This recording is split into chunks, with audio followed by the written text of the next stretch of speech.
In our pursuit of prosperity, humans have developed in leaps and bounds. But now, we're overwhelmed with problems of our own making. Is progress leading us in the wrong direction? Jared Diamond has sought to answer this question in his research in New Guinea, following the footsteps of mankind. His focus begins with the world's hunter-gatherer societies, their diet, how they care for the young and the elderly, how they handle conflict, and the role of religious beliefs.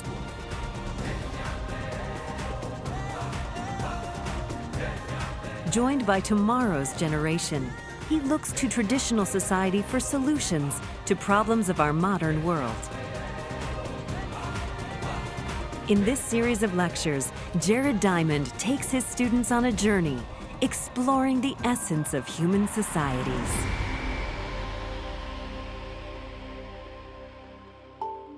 In the first episode, Dr. Diamond looks at our health. Non-communicable diseases threaten modern society, from diabetes to high blood pressure to Alzheimer's disease. But such ailments are virtually non-existent in traditional societies. With all the advances we have made in medicine, why have they become such a threat to our health? Dr. Diamond will get to the heart of it.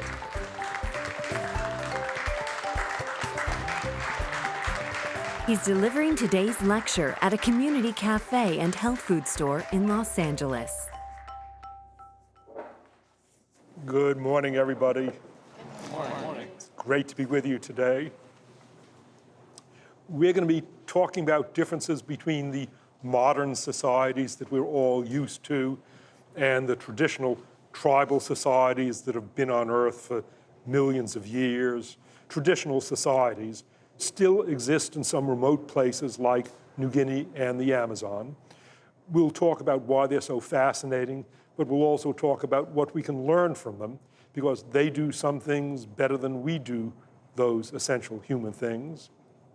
Tribal societies are small groups of people today living remote from modern societies, still living in the traditional ways of the past. They hunt and gather foods, or else they grow their foods in small fields, or they have their domestic animals. The traditional societies Dr. Diamond refers to fall into three broad groups. Hunter-gatherers, such as the Kung people of the Kalahari Desert of Africa. Small-scale farmers like the Dani people of the New Guinea highlands.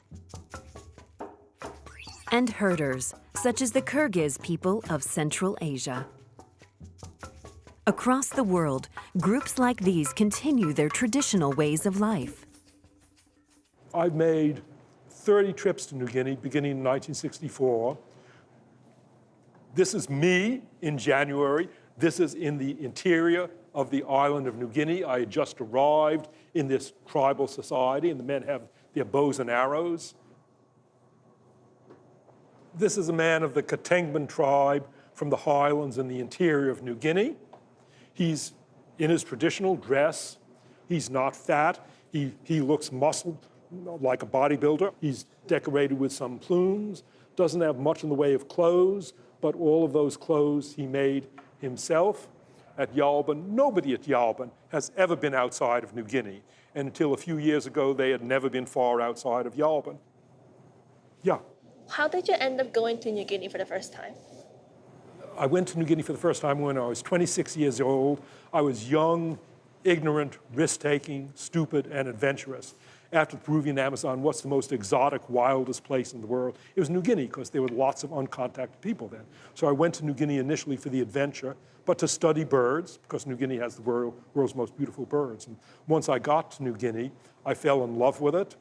It's so interesting. The only drawback of going to New Guinea is that once you've been to New Guinea, it's so fast, the rest of the world is boring by comparison. That's why I went there. Jared Diamond is a professor at the University of California, Los Angeles.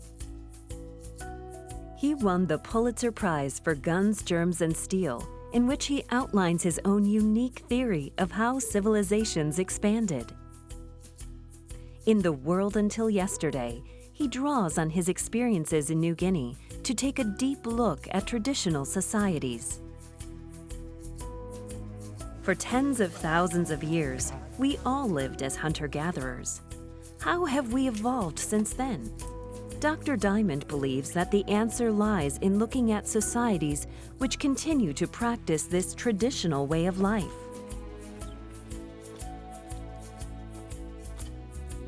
As traditional societies meet the modern world and face the threat of extinction, now is the time to study them. This was the thinking behind Jared Diamond's new lecture series, which he opened up to a group of Los Angeles high school and college students.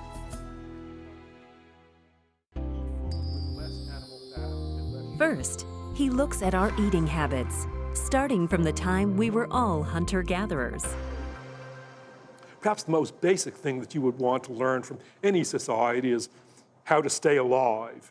If you don't stay alive, there aren't any other human problems to deal with. So let's think about how to stay alive. Let me ask you, think of your older relatives. What diseases do your older relatives, your grandparents, other old people have? Brain cancer. Brain That's how cancer. my grandma died. Okay, one brain cancer. What? Lung cancer, my uncle, from smoking. Yeah, Heart failure. heart failure. All right, yeah. Diabetes, my grandma. Diabetes, all right. The diseases that you mentioned are cancer, heart disease, diabetes. Anybody here know anybody who died of stroke or hypertension or? Okay, you're lucky, no cases of stroke here. In tribal societies, everybody dies of starvation, parasites, infectious diseases, accidents. In tribal societies, they do not die of heart disease, they do not die of diabetes, they do not die of stroke. Most of them don't die of cancer. Somehow, they avoid these diseases that have killed your grandparents and that will kill all of us here. Well, it would be really nice to know how it is that they avoid the commonest causes of deaths for all of us. That's something that we can learn from them. Let's take diabetes as an example. How do they avoid diabetes, which is a big problem for us? Let me ask you, how many times a day do each of you eat? 3. How many meals a day do you have? 3. Anybody here have normally fewer than 3 meals a day? 2 or 1. Most of us 3, some of us 2, occasionally 1. We get lots of meals. Nutritious food, lots of it. 3 regular meals a day.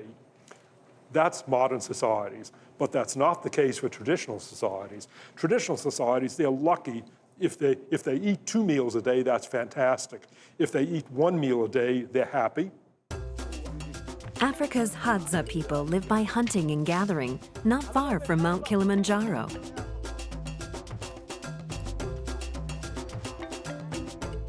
Their diet includes meat from antelope and other animals which they hunt. They also gather baobab fruit, which is rich in vitamin C, berries, and honey. Whether or not they eat at all depends on the success of their hunting and gathering.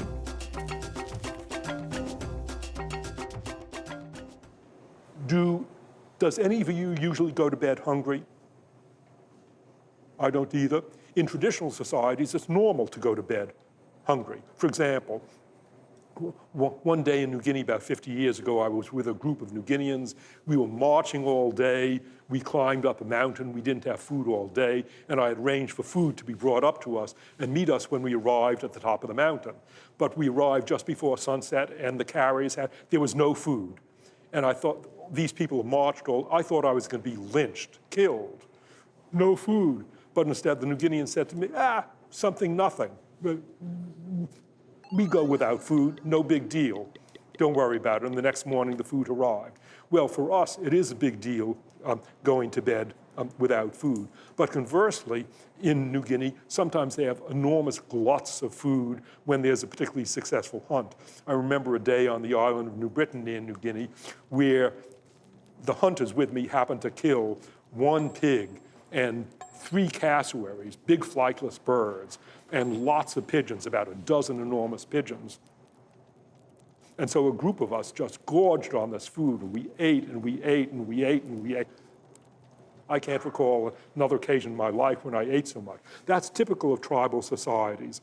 They alternate between near starvation most of the time and occasional food gluts.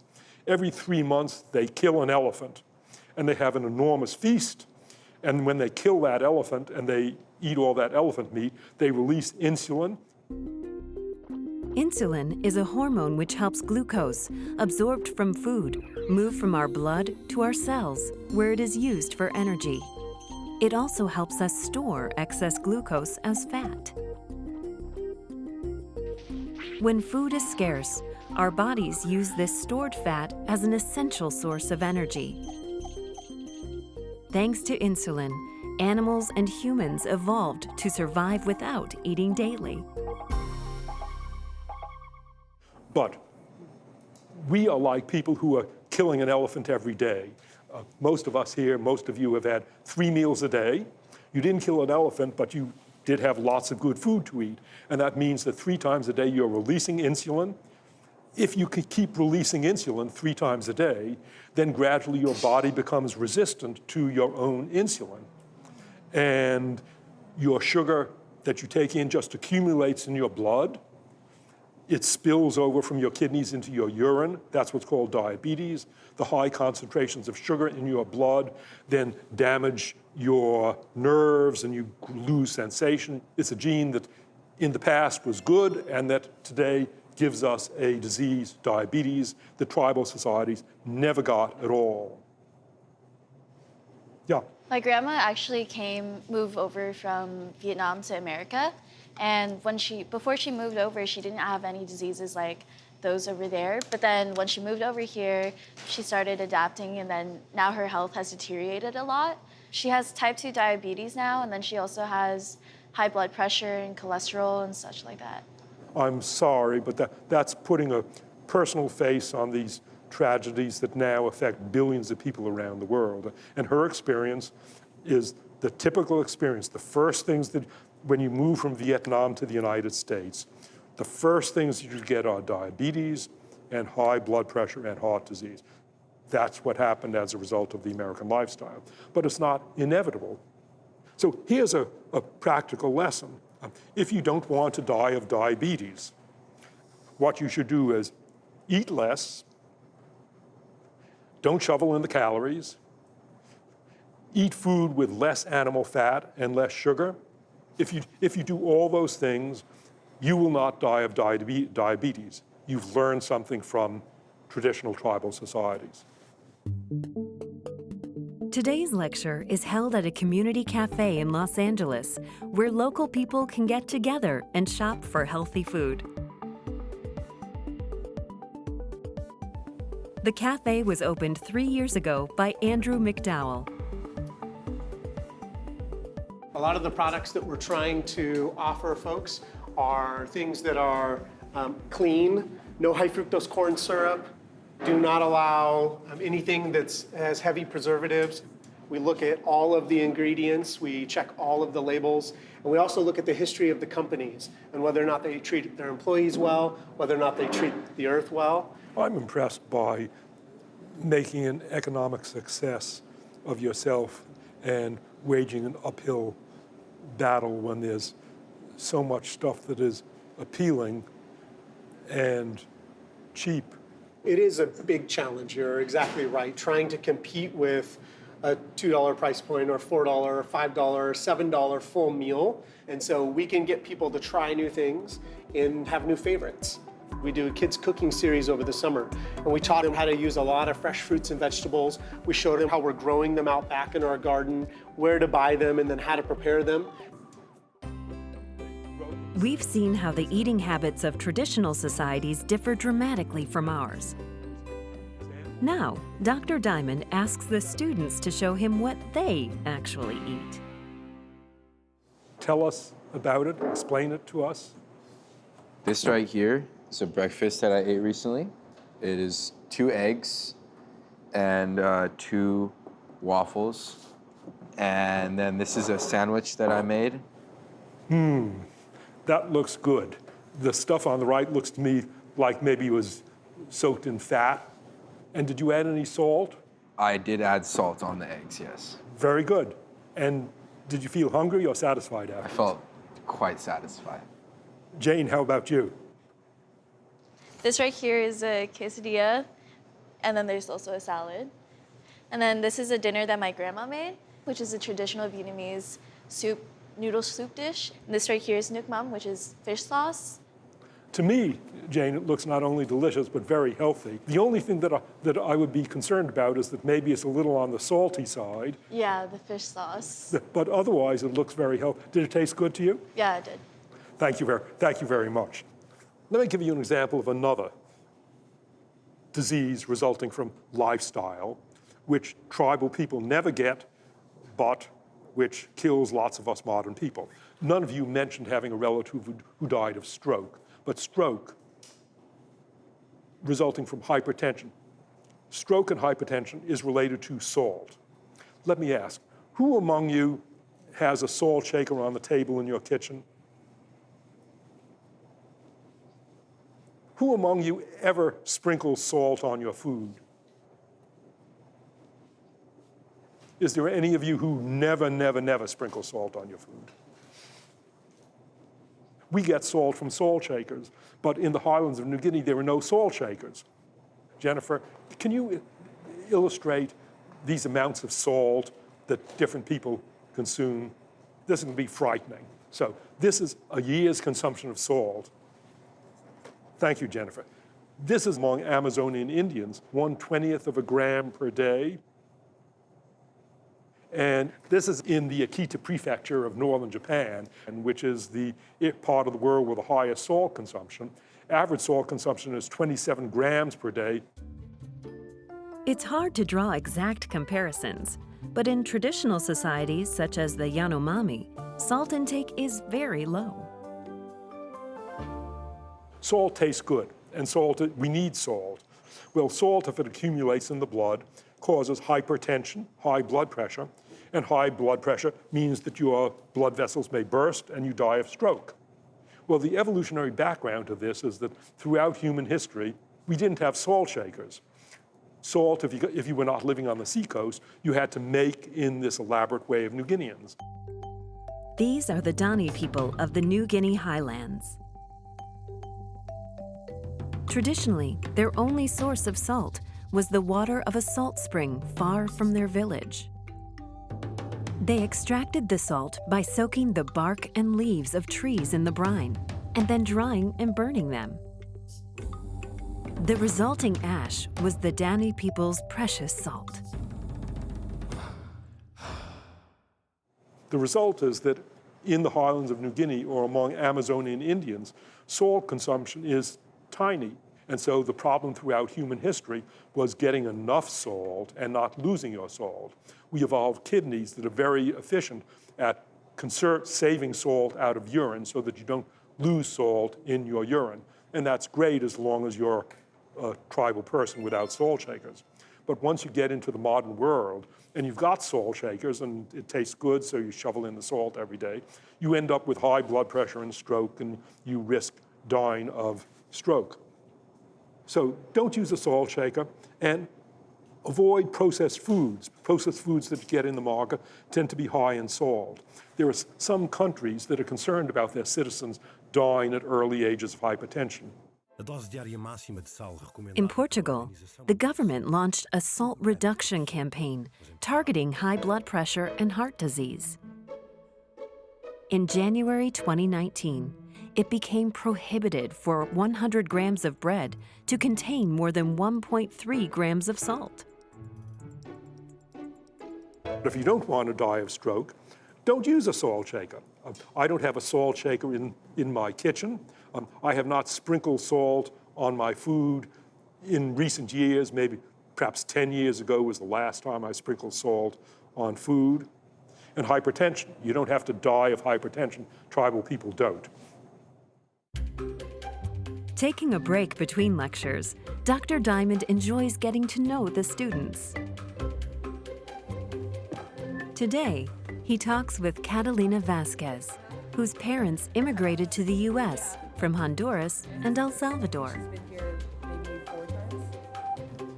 Did your parents either try to get you to speak Spanish, or did they try to prevent you from speaking Spanish? Initially, they actually wanted me to just focus on English because they didn't want there to be any language barrier between me and any classmates or school teachers. Yeah, my wife's family was from Poland, and my wife's parents did not want my wife to speak Polish. Yeah, that was exactly my parents. They really wanted to focus that I had a normal American sort of lifestyle. Yeah.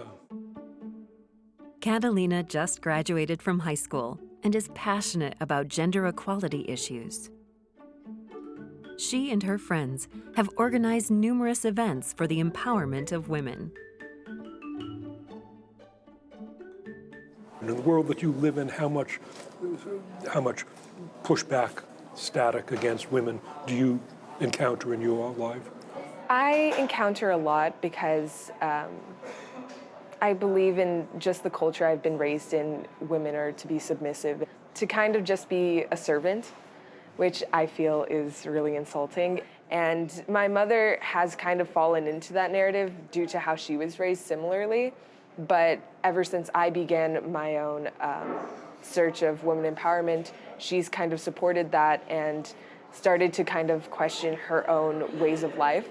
And so actually, my parents split relatively because of that. I can imagine that it might be hard for your mother with you having more options than she does. She's just had a lot of realizations throughout the years and realized that this was not the sort of lifestyle she wanted to have. She decided that wasn't what she wanted anymore, and that was really bold of her, I think.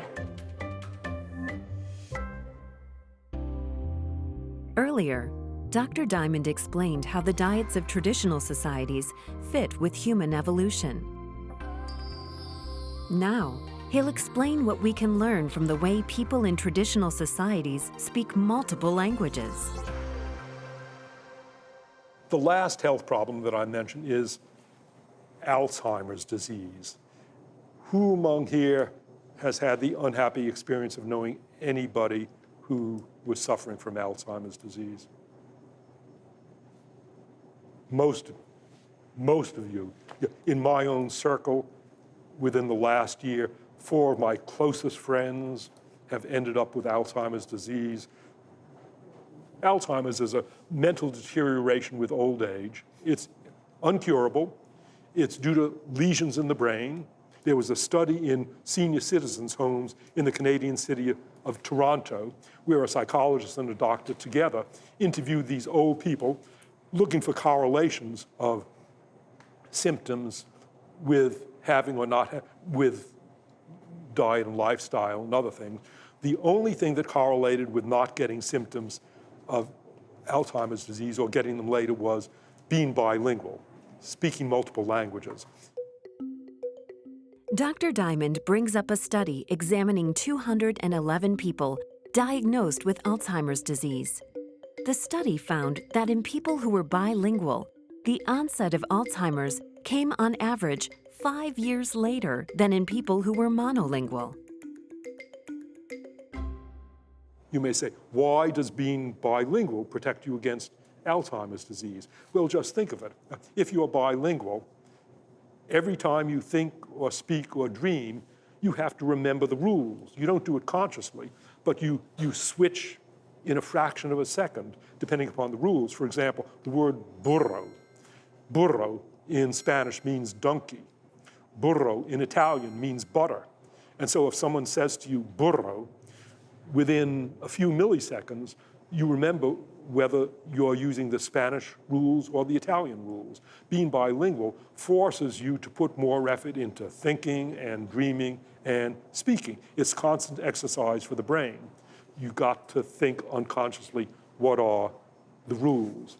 Well, in the United States, or in state governments generally, where there's a central government, state governments usually have a national language. In the United States, the national language is English. Yes, other people speak other languages, but the national language is English.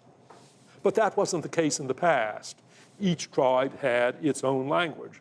But the tribes were small, and each tribe was in communication with neighboring tribes. So you had to learn the languages of the neighboring tribes. Probably you got your wife or your husband from a neighboring tribe. In New Guinea, I recall an occasion when I was with a batch of New Guineans in a mountain camp, and just out of interest, I went around and said, how many languages do you speak? How many do you speak? And there was not a single New Guinean there who spoke fewer than 5 languages. Well, that may sound amazing, but that was routine. That was what the world was like, and that's what tribal societies still are like. Multilingualism is routine. Can I ask among you here, how many among you can hold a conversation comfortably in more than one language? How many of you cannot yet hold a conversation comfortably in more than one language? Okay, you still have time to learn another language. Learning another language is fun. Learning another language makes your life culturally richer. It gives you different ways of expressing yourself, but if you learn another language, you're going to get at least 5 years of protection against the symptoms of Alzheimer's. Dr. Diamond believes that the increase in Alzheimer's patients is not just a result of more old people in society, but is influenced by the number of languages we speak.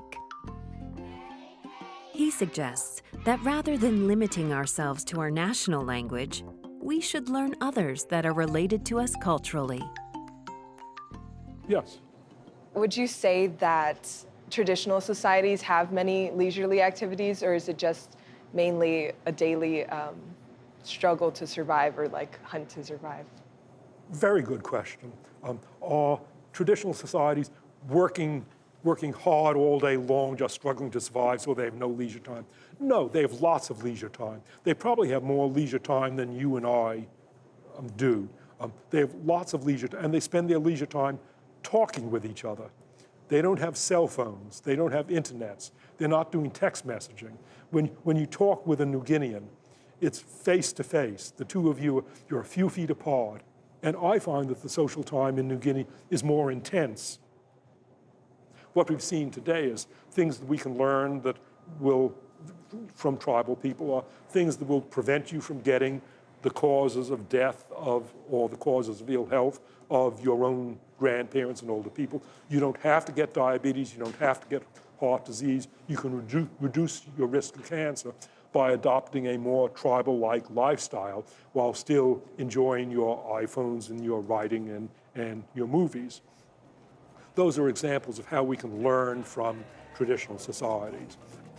In our future meetings, we're going to talk about other things that you can learn from traditional societies. We'll talk about what it's like to grow up and be young, what it's like to grow old in traditional societies. Thank you for joining me now.